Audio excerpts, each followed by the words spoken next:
Twitter's collapse in 60 seconds, and it's hilarious, by the way. October 26th, Elon walks into Twitter's HQ as the new owner. October 27th, Elon fires a number of C-suite executives, tries to do so for cause so he doesn't have to pay out their massive bonuses. He will fail at doing this. October 28th, in a meeting with HR, he declares that he wants to fire a ton of the staff and do it before the November 1st retention bonuses. Also is worried that some of the people at Twitter aren't real workers. Then declares comedy is now legal on Twitter. November 1st announces a subscription plan, $8 a month to pay for verification, but there will be an official badge next to actual public figures so you can tell the difference. Creates obvious problems for advertisers and also allows Elon to be bullied in a way never before witnessed in human history. November 4th reduces Twitter's workforce by 50%. Immediately.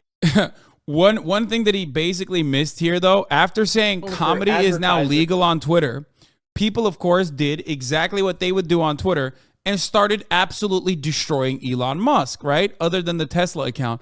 And one of the things that was super commonplace was people making fake Elon accounts, talking about how my wife left me, Grimes, I love you, or friend of the show, Ethan Klein, my co-host of the Leftovers podcast, making a sequence of funny-ass tweets about how, Elon Musk is best friends with Jeffrey Epstein.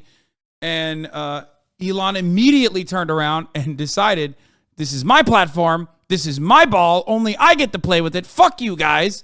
And yeeted so many fucking impersonation accounts. He first claimed it was going to be, if you clearly state that it's parody, we won't ban you. And then he just banned people that stated it was parody anyway. So, he went bananas mode on that. Balls to the fucking wall. And now, a lot of people are taking advantage of the verification process, the pay-to-play verification process, in the exact same way that we fucking told you was going to happen. Why do you think for the past month I've been saying, if he does this, this shit's going to suck dick. This shit is going to destroy the platform. It's going to be awful for the platform. It's going to be awful for the platform. Why do you think I kept saying it? And everyone was like, Hasan, it's because you're jealous. Other people will be able to buy the Twitter Blue verification that you hold on to. And I literally told you, I don't give a fuck about the verification. And I also know how human beings work, that there was always going to be a secondary verification process to basically signify that someone didn't just buy the badge, but were given the badge because they're a public figure. And I was right on that too. But you dumb motherfuckers, some of you in the chat were like so horny about this weird space where you thought people for a brief moment would think that like everyone is going to be the fucking verified person, not realizing that if everyone is verified, then no one is. And here we arrive at yesterday's news, which I think is fucking hilarious. It's sad. It's tragic, but also hilarious in a weird way.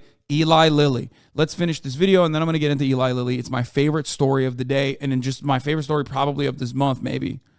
And also allows Elon to be bullied in a way never before witnessed in human history. November 4th reduces Twitter's workforce by 50%. Immediately asks some of the employees to return when they realize they can't run the website without them. Changes the policy on parody accounts. November 6th, comedy is no longer legal. Company meeting November 10th says the company is near bankruptcy. Story of Twitter's collapse in 60. And he took out he sold $4 billion in Tesla stock to keep the company afloat for, this period in time.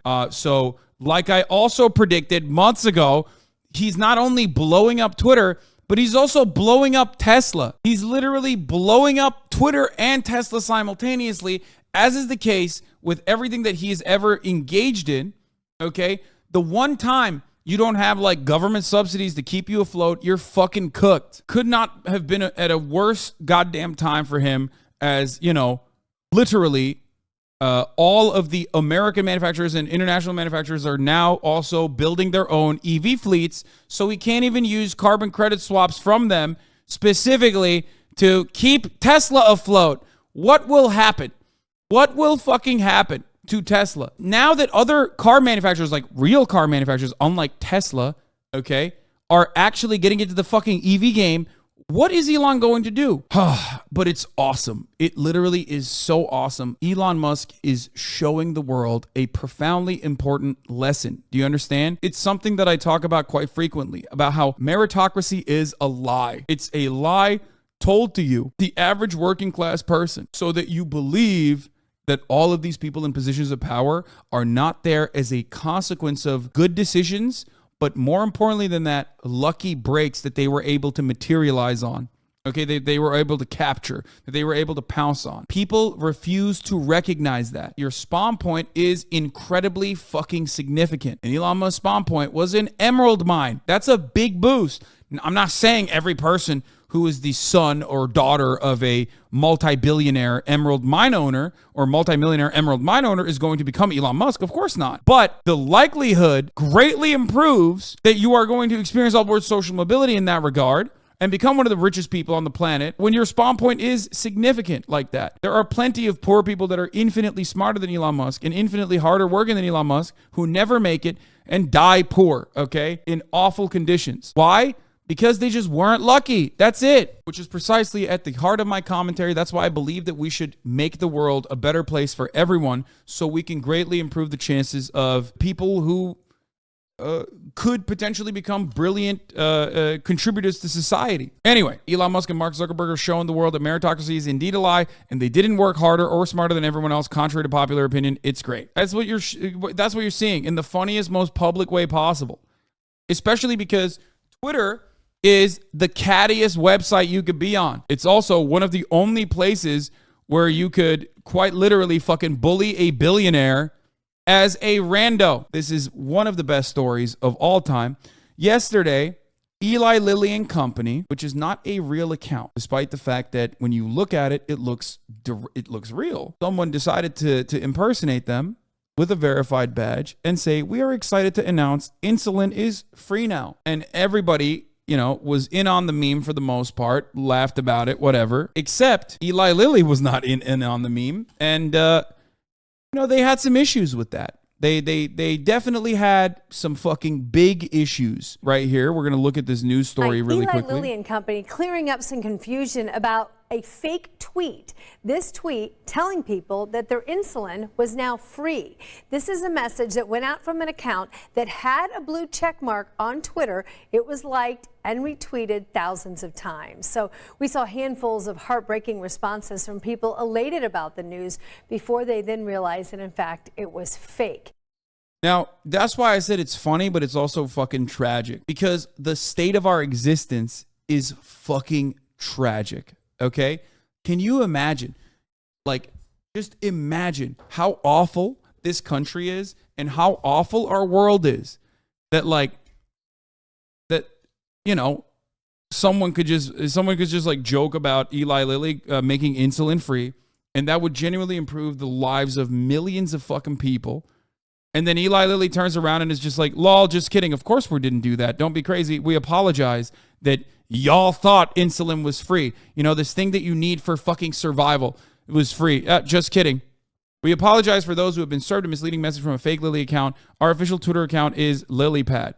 Let's be clear. Eli Lilly should apologize for increasing the price of insulin by over 1,200% since 1996 to $275, while it costs less than $10 to manufacture.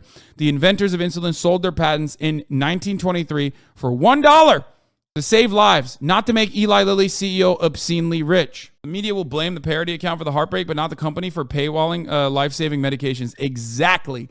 If you recognize that if at the heart of your criticism of the parody account is that they made this thing free and that really hurt people's feelings, then you recognize internally somewhere in there that insulin should be free and that is going to make people very happy because they can now survive. It strikes at the core of Eli Lilly.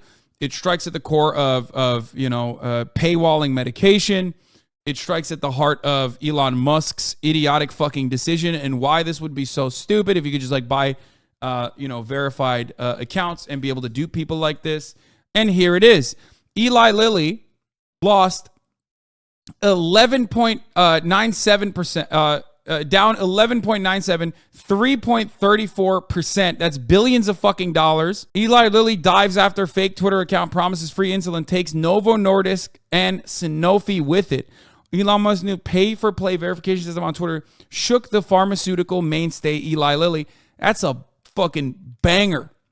That's a great ROI, dude, right there. $8. One-time payment for $8, and you get back billions in fucking tanking stocks, dude. That's some decent ass ROI, baby. If Elon Musk buys Twitter, he will be the first African American to own a major social media platform. This is a great day for diversity. Another glass ceiling shattered. Twitter employees have happily censored the platform, taking livelihoods away from people who did absolutely nothing wrong. I'm glad they're getting fired now. They get no sympathy from me. You all deserve this, every bit of it. You've had it coming. Now it's here. Really funny, by the way, Matt Walsh. Sex is a sacred act between a man and my wife. Okay, on the second thought, the new verification process is kind of shit show and makes the site even more unusable than it was already. It also isn't clear what exactly is being verified other than a user's willingness to spend $8. Oh no, Maddie boy, what happened? Verification is supposed to weed out the bots and trolls, but instead they've just empowered them even more. Brilliant strategy. By the way, when does the whole free speech thing start? People are still getting banned for the same reasons they did before. If you weren't such a fucking baboon, okay, you could have seen that this was going to cause issues from a mile away, Matt Walsh. But he was so horny to be like, to promote his righteous indignation about like all the soy elitist libs or whatever the fuck he's mad at for not letting him be transphobic on the main, on his main account. That he was like, oh man, it's fucking, oh yeah, it's going to be great. It's going to be so fucking great.